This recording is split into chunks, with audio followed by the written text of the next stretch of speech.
Hey, Mrparka here to do a review of the new Massacre video Blu-ray. This is Diary of a Deadbeat. Hopefully there's no glare regardless. I'll put a video up if there's a glare or something so you can see the release. This is a Blu-ray DVD combo. This is a documentary made by Victor Bonacore about Jim VanBebber, the director. It was made over a period of 6 years. I remember hearing about this a long time ago, 6 years ago, about a doc about Jim VanBebber, and I saw them filming it at Cinema Wasteland one year, and lo and behold, it's out finally 6 years later, documenting the entire career and life of Jim VanBebber. Not the entire, because he's still alive, but up until the modern times, into this present. Essentially, what we have here is a really well-made doc about a really interesting director, cult director. I'm gonna get this off my chest right away. Just tell everybody. I know the filmmaker. He's a good guy. I know the distributor. Not the label, Massacre Video. And I'm a big fan of Jim VanBebber's work. Saying that, I believe that this documentary is interesting regardless of knowing that.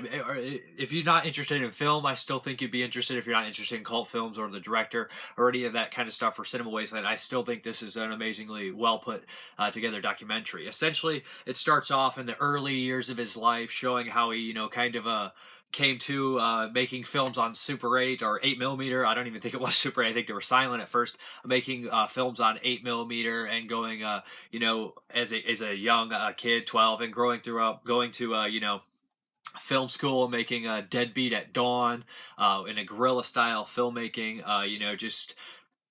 And you see that VanBebber is somebody who only cares about film, only cares about making the product and doing it his way without anybody getting in his way or telling him what to do. He is definitely a rebel, as a lot of people state. Interviews in here with his friends, his family, his cohorts, his fans, all sorts of people like that interviewed about VanBebber's work.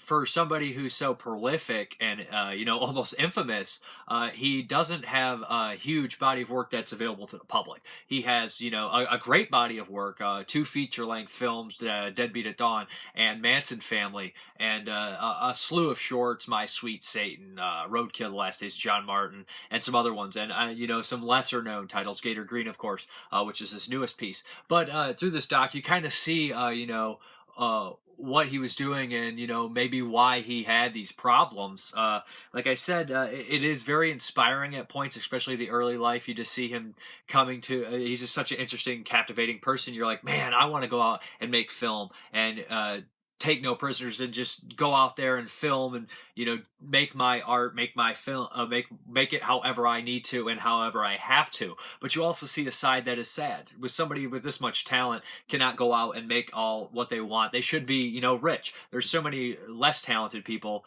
and in this that made it big. And it's funny because he has the starts of a lot of classic directors like Robert Rodriguez, not classic, but newer kind of ones that were poor and not poor, but came from not the Hollywood background, like Robert Rodriguez, making films at a young age and then making it big. And you see that it's kind of inspiring and sad at the same time. In one way, Jim VanBebber never played the game. He refused to play the game, and maybe if he would have played the game a little bit more, he would have been vastly successful. But then again, if he did play the game, we wouldn't have his film's unique vision. And somebody like him makes movies that nobody else makes. As he says, he likes to captivate people with a voice. People that don't have a voice, he likes to give them a voice. And he's very accurate at doing it. He's taking people that would be considered scum or just degenerates, and he gives them a honest shake.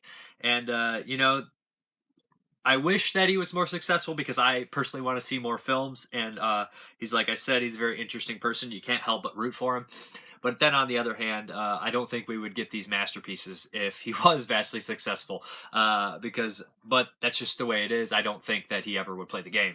And that's shown in this documentary. It also goes through his life in order, the early years, Deadbeat at Dawn, the Manson Family, stuff like that, Roadkill. And but spliced in is his experience at Cinema Wasteland in 2010. The 3 days are spliced in throughout. And that gives it kind of a break in the storyline, so it just isn't, a straight narrative. It goes through and shows him how he is and interviews from his past, which also are interesting. a lot of people explain VanBebber in the doc as, a Jekyll and Hyde, kind of two different people, and you can see that. You can see that at points. He has the same goal every time, as David Gregory from Severance says, but he definitely does seem to be night and day. He is a very intense person, as you can see in the doc. When somebody asks a really stupid question at Cinema Wasteland, he basically tells him off and storms off, and he's done. He's like one of those people that is really, really cool, and then boom, it's a hairline trigger. It's just like he's an intense personality, very aggressive, and one of a kind, it seems, as this doc put it out. Like I said, I watched it a couple times. I couldn't get enough of it. The release itself has a slew of special features, most of them on the DVD. The Blu-ray has an interview with producer and director Victor Bonacore, and he says how he kind of came to making the doc, and it's really interesting. The special features are elongated interviews with people, fans, and stuff like that. A lot of that is cool, too. You can find a couple Easter eggs on the DVD if you look really hard. Really cool cover art as well. I just want to say, I love film myself. I love movies. I love film. I love the director. I love independent movies. I love all sorts of that stuff. So this was just endlessly entertaining to me and endlessly interesting. But the way it's made and unfolds is also really great. Also, this movie actually shot on a bunch of different formats. You'll notice that they even went out and shot on film a bit. And that's pretty cool, considering VanBebber is one of the old school kind of directors that only wants to shoot on film. Regardless, I really would like to see some more work by VanBebber, and this documentary is just such a great piece, and maybe it will get him some recognition, and people will be thinking, well, that guy deserves to make another awesome film. Regardless, he's one of my favorite independent directors, and this is one of my favorite documentaries I've seen in a very long time, if not ever. I will definitely show other people it, and I'm excited to have it. And thanks everybody who made it, because I could tell there was a lot of work put into this documentary over a 6-year period. Regardless, it also was released on VHS. Regardless, I say that too much, but it was also released on VHS. I think I showed that in another video, and it also has an alternative cover. This will be out actually April 12th. This will probably be on Sunday or Monday, so look for it on Tuesday, because it'll be out probably in some stores and definitely online. But anyways, also really great to see some, people I knew in here. I saw Superfan Rob, cool guy, and Cody Lee Harden in there being interviewed, and just a slew of familiar faces in the horror industry, underground kind of stuff. Some big names, too, that people know from music, Rugged Man and Phil Anselmo from Pantera. But anyways, Mrparka, just a great piece of, film, anyways, about a filmmaker. Diary of a Deadbeat. Have a good one. I may have to get old and go for years without mass acceptance, but I know that if I keep doing what I do and do it, that after a while people go, oh, holy shit, look at this guy with this body of uncompromising, nasty fucking stuff, that he had something to say. Who is Jim VanBebber?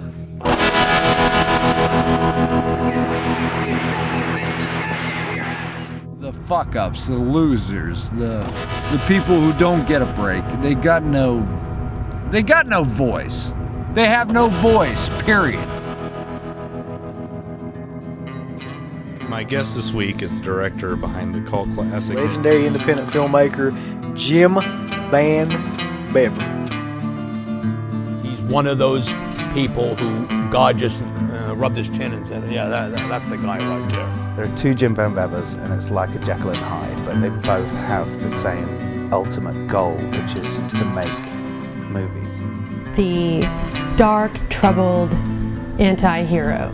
Part of a grand tradition in film of lunatics. In a sense, like a Spike Lee type of guy that was able to, okay, this is the way we live and this is the way we look at things.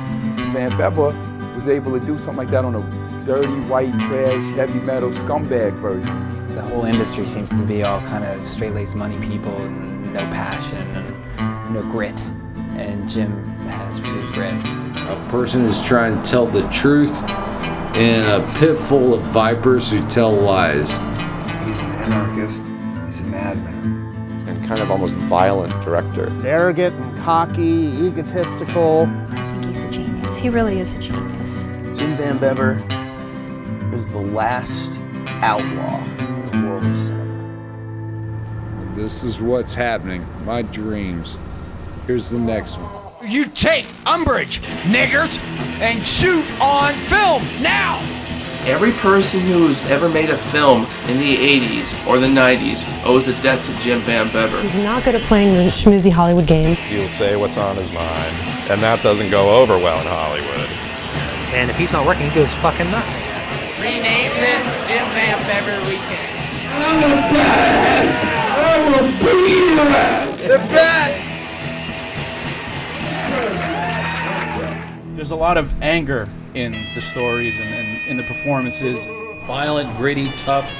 About as punk rock. The film is a perfect example of how one man can become almost a force of nature on a film set. Some Hell's Angel with a 16mm camera. When I first saw him, I was like, God, this is a fucking underground movie. This looks like it should be out. Film is forever, all bets are off. Do something impressive.